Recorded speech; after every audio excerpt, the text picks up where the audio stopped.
Well, Asia's such a vast and diverse continent, so policies vary a lot. Mm. But there's a couple interesting trends. Countries like China and Japan, they're dealing with aging populations and declining birth rates. Right. So they're starting to implement policies that are specifically designed to encourage people to have more children. Oh, interesting. So, like, more generous parental leave benefits as an incentive. That's Yep. one strategy, yeah.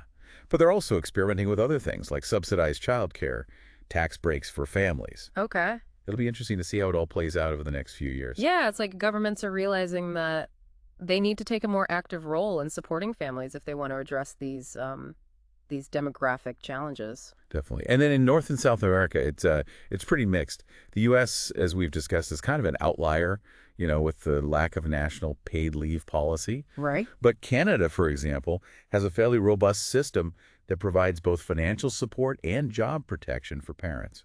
It's crazy how two countries that are geographically so close can have such different approaches to, like, social policy. It is. And then in South America, you see a lot of variation as well. Some countries, like Argentina, offer relatively generous leave, while others are still kind of lagging behind. Yeah. It's almost like a global patchwork quilt, with each country kind of stitching together its own unique approach to parental leave based on its history, culture, resources. I love that analogy. And as we've seen, there are a lot of factors to consider when you're designing a policy that actually works for both families and society as a whole. Absolutely. Okay, before we get to our final thought, I want to switch gears for a minute and talk about the personal side of things. We've talked a lot about policy, but what advice would you give to, like, expectant parents who are trying to navigate this often confusing world of parental leave? That's a great question. I think the most important thing is to do your research early. Okay. Don't wait until the baby's born to start figuring out your options. Right. Talk to your employer. Read up on your country's policies. Connect with other parents who've been through the process. Get as much information as you can. It's about being informed and proactive and not being afraid to, like, ask questions and advocate for your needs. Exactly. And don't be afraid to ask for help.